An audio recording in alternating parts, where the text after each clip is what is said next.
The Bible says in the book of Philippians chapter 1, verse 27, whatever you do, conduct yourself in a manner worthy of the gospel of Jesus Christ. Whatever you do, whatever you do, whatever I do, we should conduct ourselves in a manner that's worthy of the gospel of Jesus. In other words, manner matters. Honor and respect are huge. Just several days ago, I was looking at my iPhone. Anybody have an iPhone here? Any iPhones in the house? Yeah, we got iPhones. And I was looking at just my calendar because I do a good bit of traveling, especially in the fall and winter and in spring time. And I was just kind of looking at that, and I thought to myself, wow. You ever say, like, wow to yourself? Wow. I looked at the calendar. I go, this is my 20th anniversary of the first sermon I ever preached at Fellowship. Now, it's not the church's 20th anniversary. Our 20th anniversary is going to be this September. And man, we're going to have a party. It's going to be crazy great. I'm talking crazy great. That's in September. But I was kind of reflecting and thinking about manners. And during this fast that I've been on, I've been praying about certain things and contemplating certain things, thinking about the future and asking God where He wants us to go. And as I looked at my calendar, it was like, boom, I thought, whoa, 20 years ago, 2 decades ago, Lisa and I drove up here with a Suburban, 1 child, and a dream that God had given us. You see, I was in Houston working as an associate pastor, and I felt this leading to step out and to go into the ministry. I wanted to pastor my own church. I knew God was nudging me that way. Now, I advertised to all my friends. There's one place I said I will never, ever go, Dallas-Fort Worth. I said, I'll never do it. I'm not going to Dallas-Fort Worth. I said, I like Dallas-Fort Worth, but I'm not going there. Too many steeples there, too many seminaries there, too many religious people there. I'm not going to Dallas-Fort Worth. I'll go anywhere else. I wanted to go somewhere where there weren't a lot of churches, maybe even in Canada or Northern California, at the time Las Vegas or somewhere else. I did not want to go to Dallas-Fort Worth, but here's the deal. You might want to jot this down. In God's economy, things don't always add up.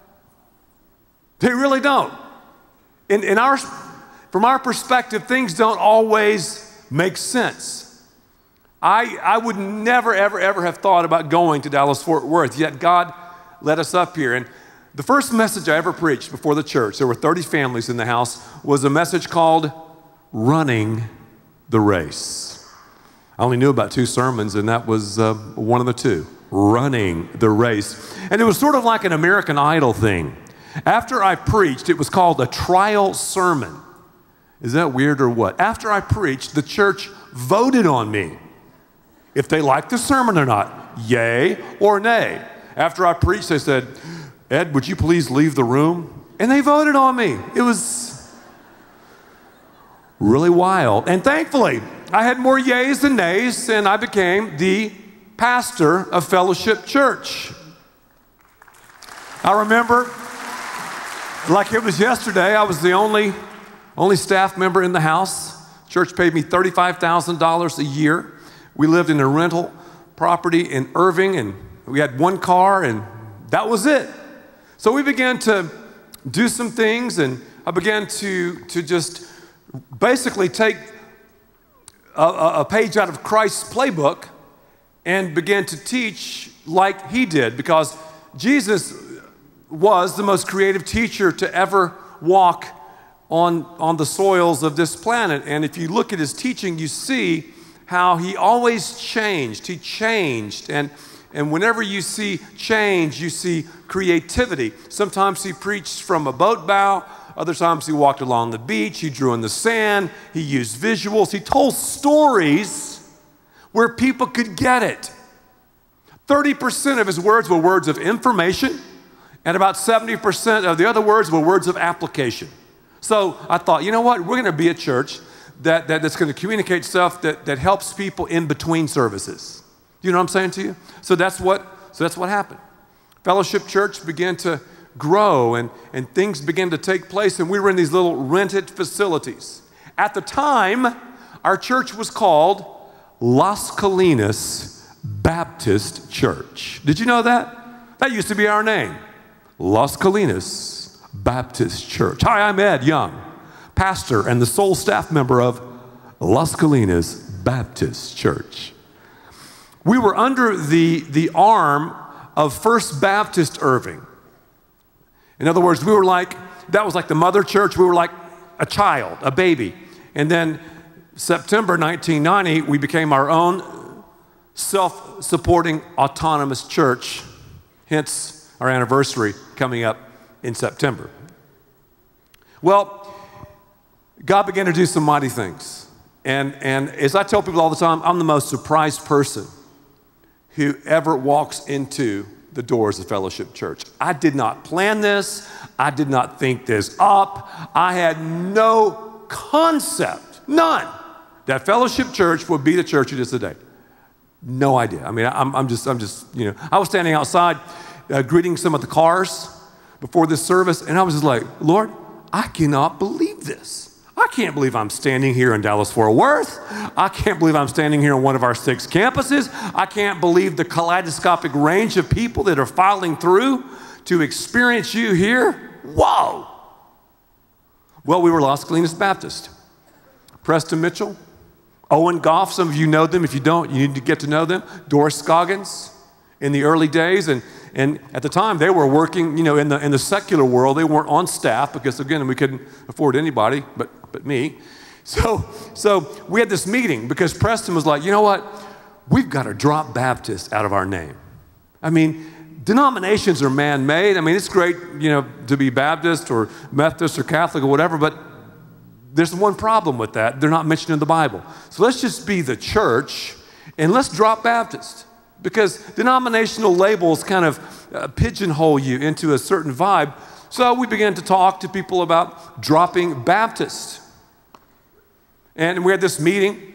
I remember Preston was up front leading this meeting, and Preston goes, okay, we really feel led to drop Baptist out of our name so we can reach more and more people, because after all, we're going to be just a church that follows the scriptures.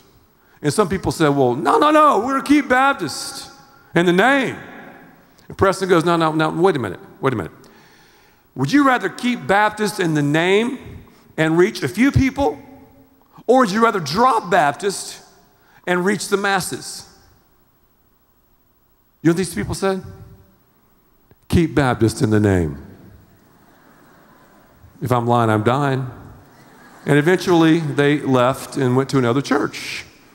Well, God began to move, and he began to groove, and we began to get into his groove and move with things. And I discovered something in my life early on that I want you to discover.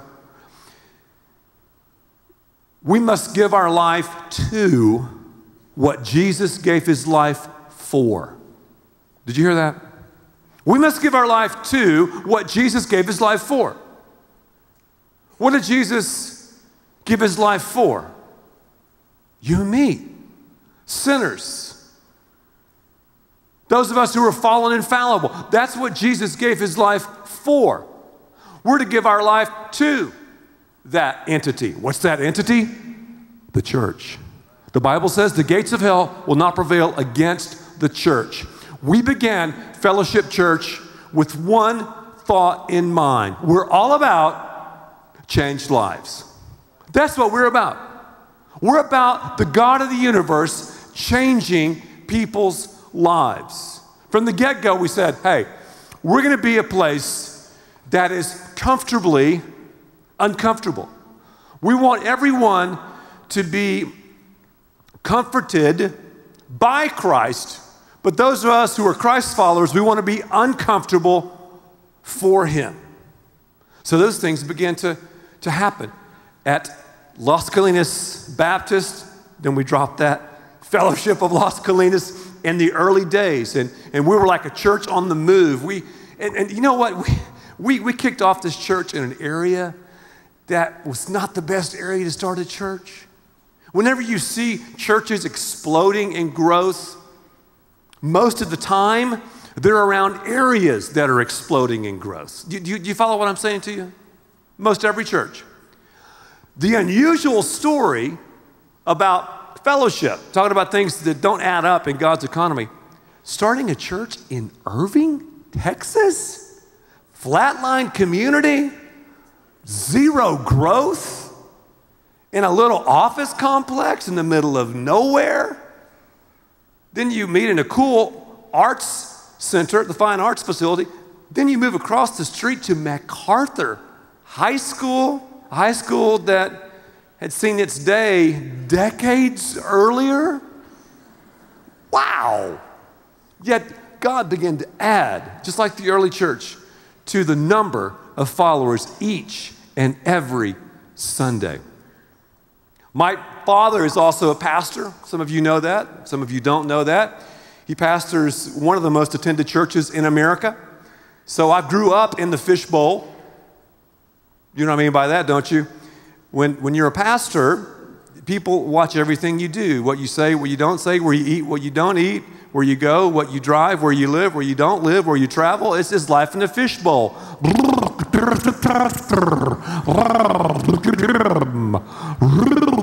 That's just the way it is.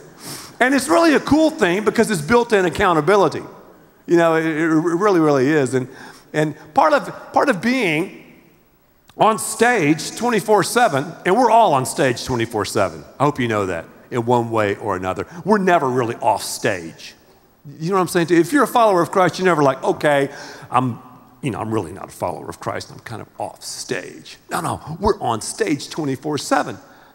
And as a pastor, which I am, you got to be called to lead. I mean, you got to be called of God to lead. So whenever you do anything in life, you're going to have some difficult things. You're going to have some people who don't dig it. For example, as Fellowship Church began to grow in the early days, there was one family that pretty much bankrolled our little church. They made up about, 70% of the money that was given. They were involved in the children's stuff and the finances, and they were involved in different Bible classes. And as we began to change and do things, Owen and Doris and Preston and I, this family didn't dig it.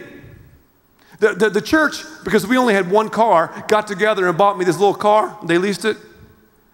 And this family that had some money had given a beautiful piano to the church, given a cool sound system to the little church, you know. And we started reaching people. They didn't dig it, so they said, Ed, hey, we'll just take your car back. I'm like, what? Man, we're just doing what God's told us to do. No, we don't like the way you and Preston and Owen and Doris are doing the deal. I said, okay, here's the keys. Take it. We just might take our piano back. I thought you gave it to the church. We might just rip the sound system out. They did. They did. You see, we're talking about spiritual warfare here. We're not talking about playing Tiddlywinks or Trivial Pursuit or Clue or Battle.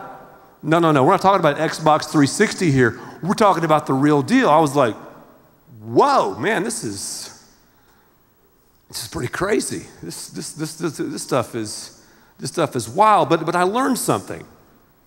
When someone comes after you, that's really the devil, and he is tipping you off to what's going to happen in the future.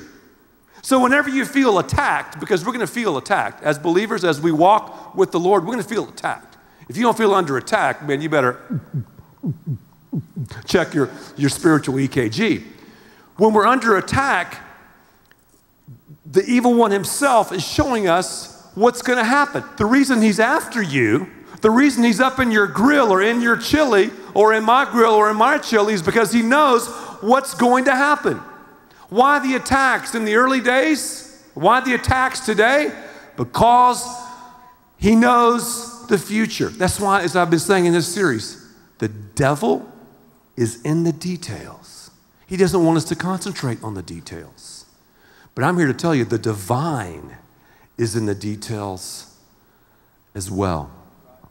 This family, they get all upset.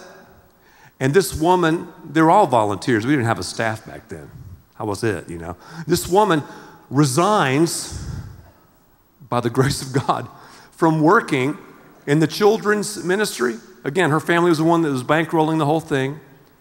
And the day that she resigned, it was on a Sunday morning, this woman hung black wreaths on the doors of the nursery.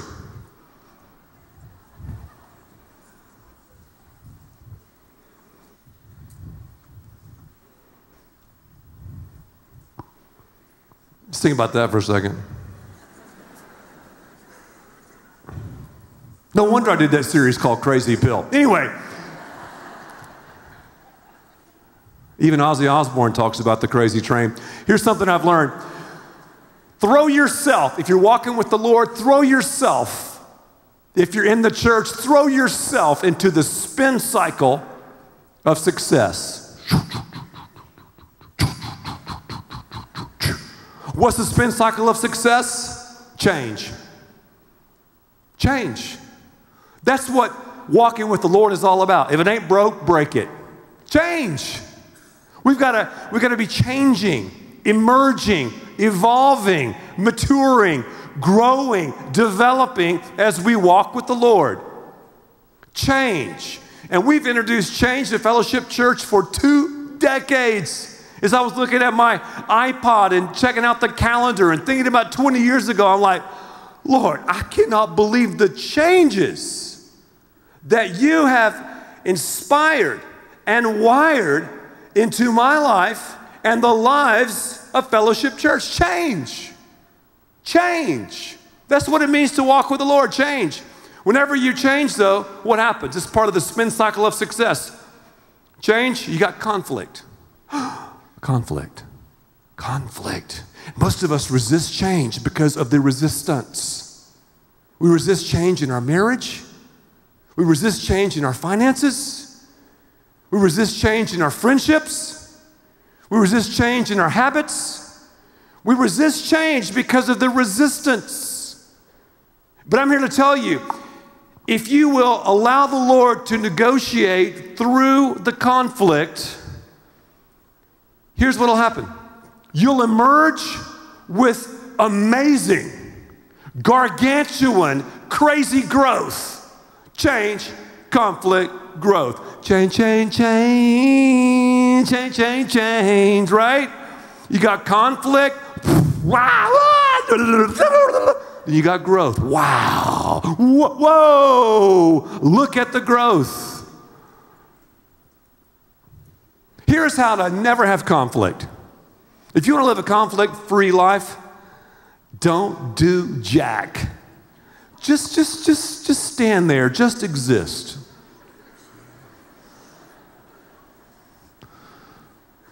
But whenever you step up and step out, what's going to happen? You're going to have conflict. Conflict is good. Conflict is your friend. Conflict is your homie. Conflict is your pal. Conflict is good. Chaos is good. Part of the Christian life is conflict and chaos. The tension, it's part of it. It's a good thing. It's a God thing. Conflict. Are you having it in your marriage? You should be. You should be. Yeah, you should have conflict in your marriage. If you handle conflict properly, the change properly, you're going to have growth. You having conflict at your job, on the team, in the classroom? You should be. If you handle it properly, what's going to happen? You're going to grow. You're going to grow. Well, to be totally candid with you, there's been about half a dozen times that I wanted to quit Fellowship Church. In fact, the last time I said I was going to quit Fellowship was probably, 3 or 4 months ago. I'm out of here. I'm going to quit. I'm serious. Now, it's fine to say that you want to quit if you know you're not going to quit. You see, I know I'm not going to quit. But that's fine to say, I'm going to quit. That's cool. I'm going to quit. But I know I'm not going to quit. Most people quit right before the breakthrough. So many pastors quit right before the breakthrough. Did you realize that something like 40 to 50,000 pastors quit the ministry a year? Think about that. Men and women who are called of God quitting the ministry. You know why they quit? I'll talk about this in a little while. Congregational abuse, first thing. Conflict, naysayers, mockers, scoffers. Number two, they're not paid enough. Compensation, that's another thing. And number three, stress, anxiety, and depression. Lisa and I have an opportunity to travel domestically and internationally. And I can't believe we get this chance. It's only by the blessings of God. We get to talk to thousands and thousands and thousands of leaders. And those things I just told you are the things they're dying to get help on. Dying. So make sure you pray for the pastors and leaders here, for the men and women here. Make sure you pray during this fast for pastors all over the place, because it's a high calling, but also it's the lowest calling you can possibly imagine. Conflict happens though. Whenever you step out, no matter who you are, if you do something in the business world, if you're the good athlete, or if you win the beauty contest or make cheerleading, or if you can draw pretty good or take good photographs, or if you're like, wow, you're pretty good in the dance class, whatever you do, work in the educational world, the medical world, whatever you do, when you step up and step out, when you begin to make a difference, what's going to happen? You will have the mockers and scoffers. People love to drink that haterade. They really do. That's okay. That's okay. I love to fish, as you know. One time I saw a tiger shark, about an 8-footer, literally beach itself, chasing after a fish that big. I'm like, what in the heck is that shark doing? Big old monster shark chasing a bait fish that big. And he barely wiggled his way back into the water. Don't chase down people who are drinking haterade in your life. You're a tiger shark. Turn to your neighbor and go, just do that. It'll free you up. Everybody together. 1, 2, 3. I'll do it with you. You're a tiger shark. You're a big fish. What are you doing chasing bait fish around? What are you doing? Oh, I'm gonna chase that rumor down. Well, somebody texted something about me. And did you see that blog? And they think, they might, they said, they feel. Got to pray. That's why we're fasting, and stay above the fray. Think about Nehemiah. Whenever you jump down off the wall, which Nehemiah did not do, whenever you jump into the fray and mudsling with your haters, you become prey. You jump into the fray, you become prey. Criticism happens. And here's something I've discovered, too, about being in the ministry. You know what the ministry is? Every job has its unique stresses and strains. You have stresses that I don't have. I have stresses that you don't have. And this is not some martyr talk. Oh, it's so hard. It's the greatest life in the world. You got to be called to it. But in the ministry, conflict happens, change happens, growth happens if you're walking with God. But watch this now.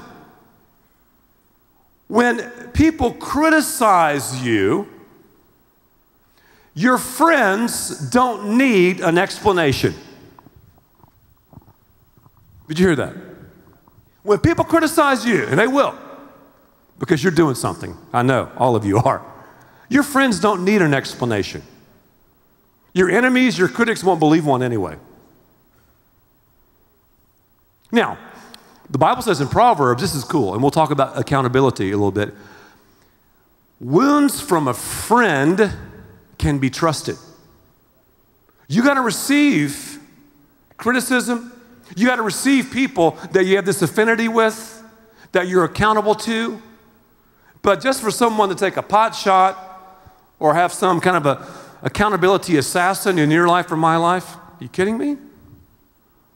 Most of the time when people walk up to you or me and go, who are you accountable to? What are they saying? I want you to be accountable to me. That's not biblical accountability. Accountability. Criticism. The ministry is brutiful. There is a brutal side to it, and there is a beautiful side to it. Talking about the beautiful side. Wow, courtside seats to life change. Courtside seats to seeing what God is doing. Courtside seats to watching Fellowship Church over the last 20 years grow from 30 families to, we'll have over, I'm thinking about 20,000 today. We have about, 45 to 50,000 who come to Fellowship Church every 6 weeks. We've got 6 campuses. I can't even believe it.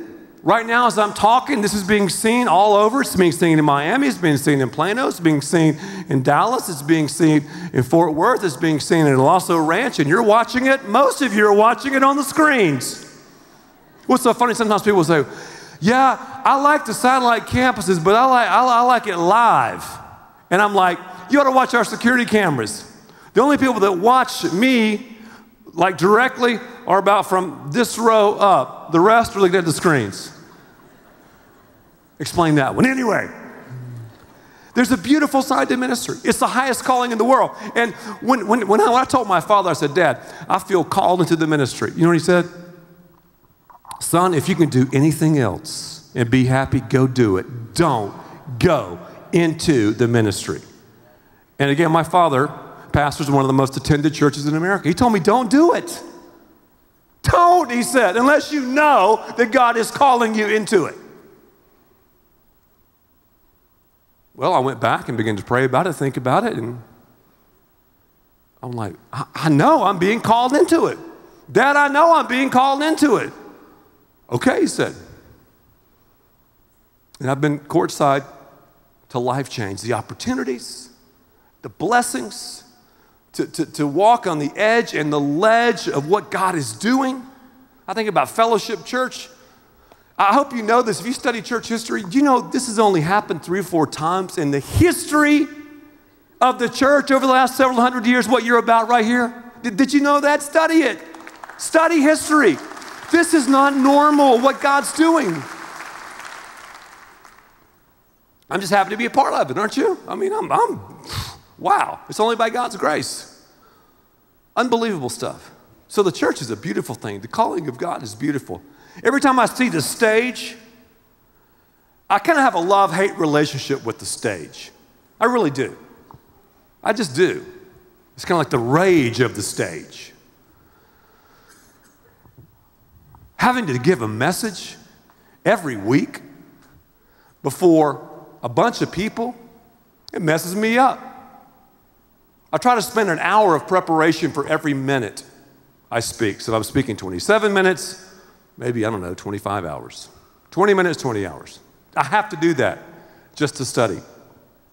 And one of the weird pressures about pastoring is you can't put it off. It's not like, well, you know what, Lisa and I had a fight Friday, and I just don't feel it. I just don't feel like preaching. And man, the weather is amazing. Plus, we got tickets to a Cowboys game. I'm just not going to preach this weekend, I don't really feel, I got a little cough. Still, no, it's like a tsunami every week. Think about it. It starts to form, the swell, like on Wednesday. Whoa. Do I have something? Have I heard from God? It better be biblical. better be engaging, better be funny, better be relevant. We've got seminary professors who attend Fellowship Church who know the Hebrew and the Greek and the Latin. Oh, we also have people who've never seen the Bible. We have strippers that come to Fellowship Church, and we have professional athletes, and we have real estate tycoons. We have people who are dirt poor. We have people who are in work, people who aren't work. We have people who work for the government, people who don't even really like the government. And we have black, white, green, orange, polka dot, white collar, pink collar. Wow, how can I give a word to all those people, this kaleidoscopic range of people at Fellowship Church? Wow, I'm stressed out. I got anxiety. And believe me, I've dealt with this even medically. I'm telling you, man, this is the real deal. I get nervous every time I walk on stage. How do I do it? I don't. I mean, I do the best, but God does it. I never feel totally prepared here. Never. Ever, ever, ever. And the day I feel prepared, the day I feel like, oh, I've got it now, man. I can do it. Oh, yeah. I will quit. I will quit then. But I get freaked out every time I walk on stage. So it's a beautiful thing to be lifted up. But I was thinking the other day, all of us live on stage. If you're a parent, you're on stage, man. You're a student, you might not think it. You're on stage. Someone's watching you. You're an athlete, someone's watching you. You're a pastor, someone's watching you. They're watching you and me. And in my life, again, it's like life in an aquarium. One time I was talking to a counselor about the stress and anxiety of preaching. I was going through some tough times, and this counselor who, is not even a believer, was looking at me. She was like, okay, she goes, let me get this right, Ed. You're telling me you and your wife can't even go to a movie or a restaurant in Dallas-Fort Worth without someone looking at you or coming up to you? I said, correct. She goes, I'd quit. This is a psychologist. I go, well, no, I'm not going to quit. I'm called to do it. But it is weird. It's a weird thing, but it's a good thing. It's beautiful. But there's a brutal side to it. That's the side off the stage that no one sees and no one really thinks about. Sometimes people ask me, what do you do during the week? Well, I already can tell you what I'll do for at least 20 hours next week. So Fellowship Church, man, unbelievable what God's doing. Something else we're doing right now that I want to share with you, and this is another ministry that I'm involved in, because when you say Ed Young pastor, don't put a period, put a comma. I'm not just a pastor. Now you understand that, don't you? Hopefully by your name, it's not like Melissa, period, Pace, period, Tom, period, Shauna, period. It should be a comma. I do other things than pastor. If I'd have put a period after my name in Houston, it would have just been Ed Young, associate pastor, period. I would have missed this. But now I'm senior pastor of Fellowship Church. I've been a part of Fellowship for 2 decades. I'm not going to quit. I'll say I'll quit, but I'm not going to quit. I know I'm not going to quit. I'm not going to quit. Too legit to quit. I'm not going to quit.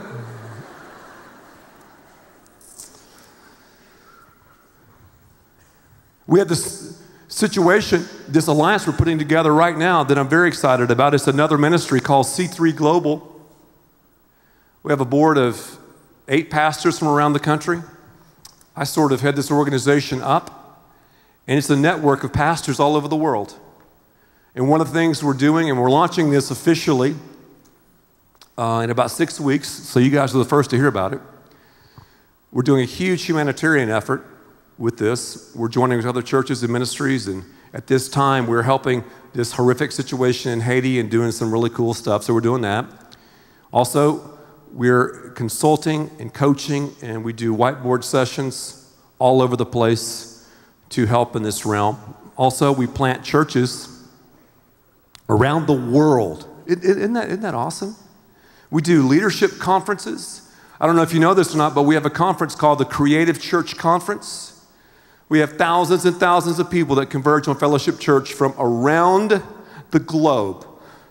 This conference always takes place in February. It's going to be in a couple of weeks. And it's become so popular, we're now going to San Diego to do one, and then we're going to go to the East Coast in the fall. And if you want to talk about diversity, people talk about diversity all the time. Look at our schedule of speakers. It is so diverse. And isn't it cool that Fellowship Church is so diverse? I mean, look around. It's okay to clap. Up in the balcony, what's up, man? You guys clap. That's awesome. It's diverse in the balcony. That's really diverse, man. I can tell. It's diverse. We all come from different walks of life, different backgrounds. And the Creative Church Conference, we got diversity as far as those of us who will be speaking. You got people like Bishop T.D. Jakes. You got people like Sergio De La Mora. You got people like Miles McPherson. You've got people like Brian Houston. You've got people like Jensen Franklin. These are all different types of people, different races, different types of churches. Some are rural. Some are in large cities. Some are monstrously big. Some are small. So this thing is a movement we're seeing that's happening here and is also going around the world. And one of the things that I did not do personally for the first 15 years of Fellowship Church is the fact that I did not travel. I just didn't travel. Had the opportunity, but I didn't. I would go maybe once a year and speak somewhere the first 15 years. And that was due to a number of things, due to where we were at Fellowship Church, due to the age of our kids. But now, again, by the blessings of God, I have an opportunity, and Lisa has an opportunity to travel domestically and internationally all over the place. Every time I travel and talk to leaders and speak at conferences, I take you with me. Lisa takes you with me. And I want to thank you for your boldness and your vision because of what God is doing. We simply are telling the story of Fellowship Church. So what's happening right here is impacting people all over the world. Just over the next couple of months, let me see, I'm going to, just internationally, let me think. London, Ecuador, South Africa, back to London, and Singapore. Isn't that heavy? I mean, again, I can't believe it. I'm just like, wow, okay. I feel like I'm just riding on the coattails of this deal, man. It's unbelievable. So we're doing Fellowship Church.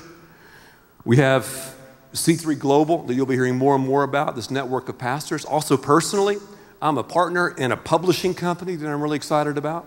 We resource leaders and pastors, again, all over the place. And one of the great things about being hooked into this publishing company is the fact that all the people in this company give back in a huge way to this house right here. So that's something that I'm really, really thrilled about. On a personal note, I cannot stand here. I cannot lead this church. I cannot walk in a manner worthy of the gospel unless I'm hopefully before God walking in a manner worthy of the gospel. Man, as you know, I'm not perfect. My marriage isn't perfect. Our kids aren't perfect. But by God's grace, Lisa and I have a wonderful marriage. We have a great family. But what's so funny is, here we're talking about respect. Next week, I'm talking about respect in the family. Lisa was speaking this Friday night at a church on the East Coast.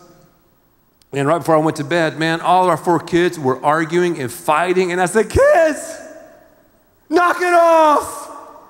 Here I'm talking about respect, and look at you guys disrespecting one another. That's just the real world. I'll talk about respect next time. But here's something that God has shown me as pastor. The more you give up, the more you go up. The more you go up, the more he gives. So as I lead, I can't take you, church, where I'm not going or where I've not been. Does that make sense? For example, I can't say, oh yeah, okay, bring the tithe. Get involved in bone-chilling giving. I can't say that unless I'm involved in it. And part of living is giving. For 20 years, Lisa and I have been bringing the tithe. Everything we have as God's. When we made $35,000 a year, we brought the tithe. Now we make a lot more than that. And we bring the tithe. In fact, we bring more than 10%. God, again, has poured out his unmerited favor upon our lives. We have an amazing house on about 6 acres. It's unbelievable. I owe a lot of money on it, but it's an incredible house. I've got some retirement. Got a couple of other investments. But to be just absolutely vulnerable and candid, this is our number one investment right here. I'm talking financially, right here. The church. Number one. Number one. Number one. So we have given our lives to what Christ has given his life for. How can I talk about stewardship if I'm not living it, man? The blessings of God are amazing. Talking about a comma after pastor, I have an opportunity to write books with some national publishers. Several of the book deals I've received have been in the 6 figures. To me, that's a lot of money. I don't know to you, but to me it is. And on several of those books, God has just told me, not in an audible voice, but God's told me, Ed, give that to Fellowship Church. All of it. And it's enough to make my accountant have palpitations. But that's okay. Again, in God's economy, things just don't always add up in a humanistic perspective. But again, how can I talk about stuff unless I'm doing it? So my deal is not to say, oh, wow, I want to one day give our kids, a bunch of money when Lisa and I pass on. I mean, if we can give them something, awesome. But my main thing is, I want to give my kids the currency of courtesy, honor, and respect before God and respect to this house. That's what we want to do. So the greatest message I'll ever preach is not on this stage. It's not. It's with my marriage. And my marriage is simply a reflection of my relationship with Jesus. Marriage is not the easiest thing. It's not.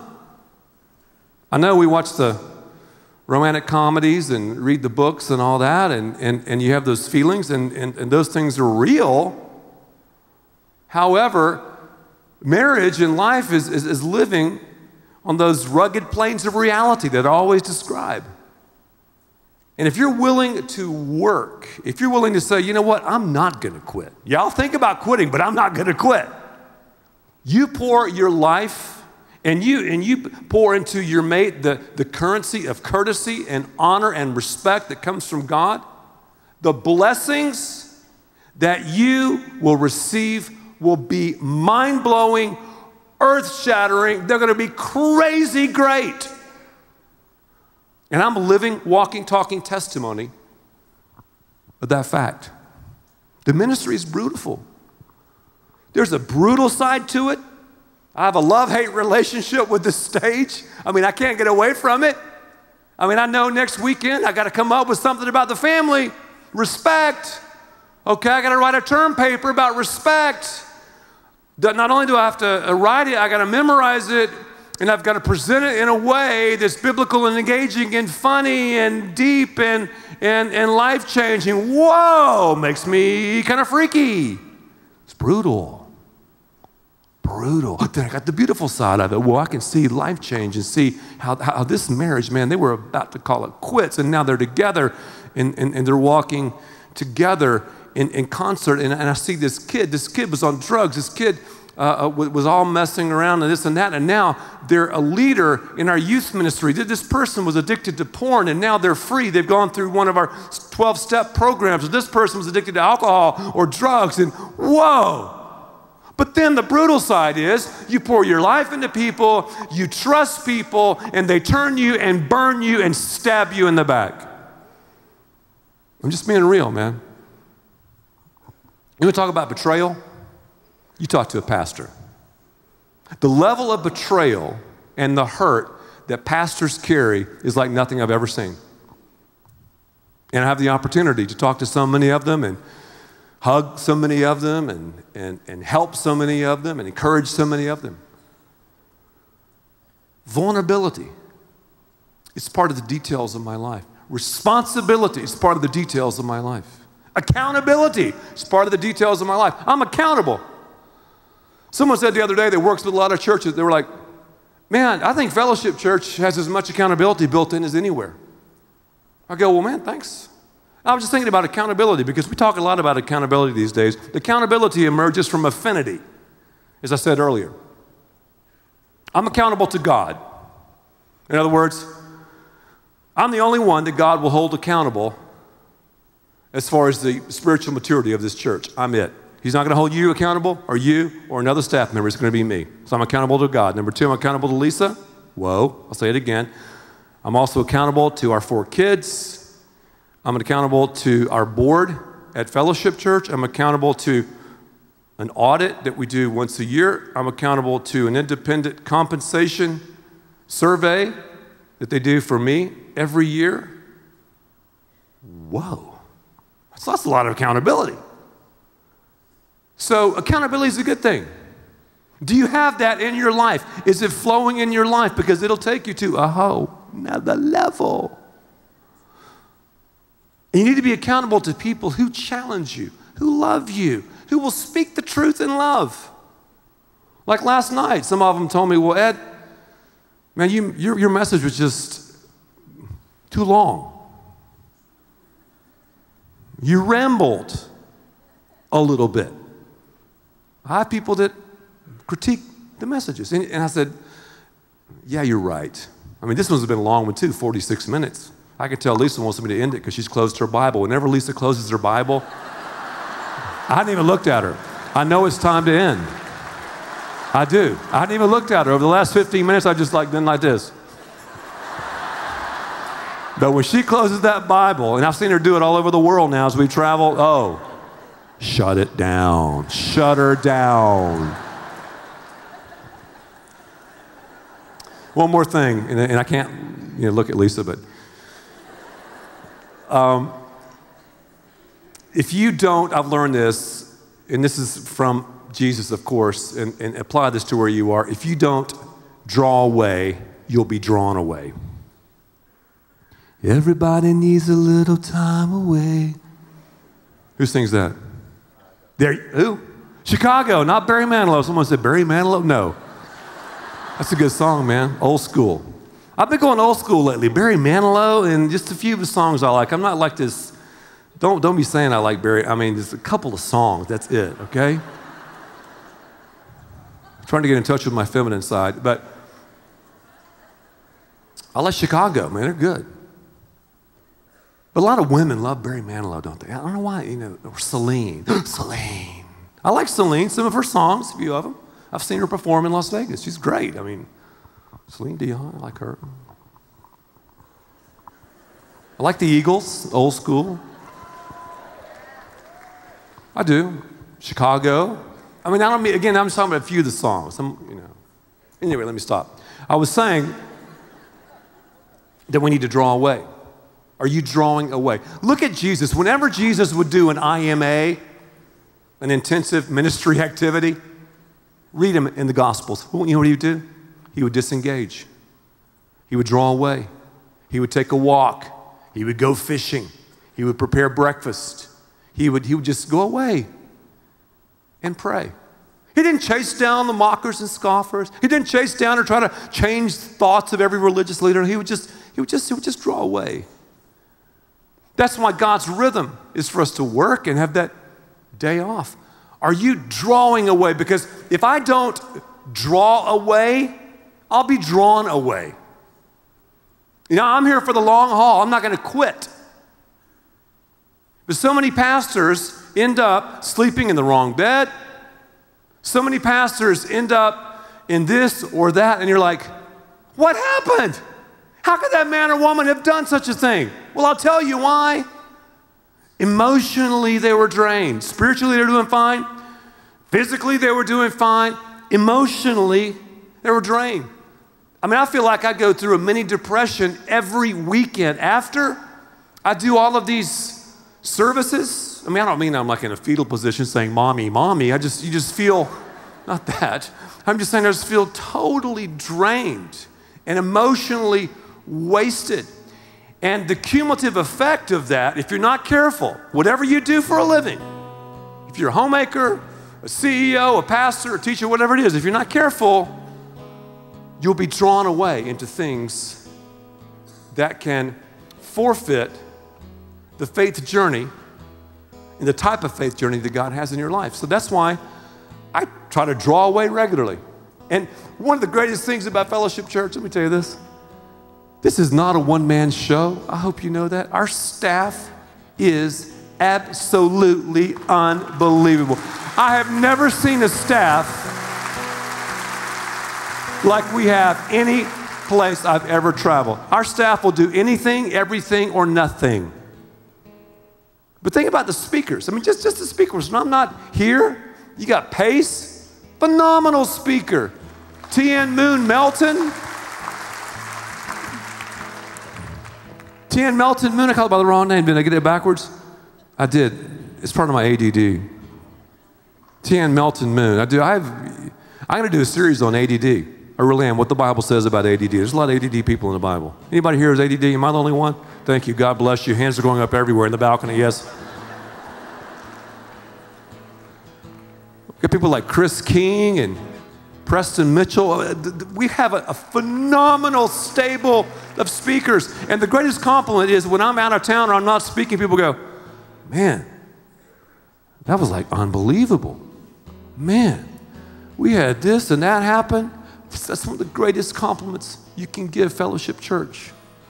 I mean, it's a team approach here. And the people on stage who lead worship, I mean, every week I'm like, what? What? So I try to draw away regularly just to recalibrate and become a normal person where I'm not always, up here. But I do it about at least 40 weekends a year.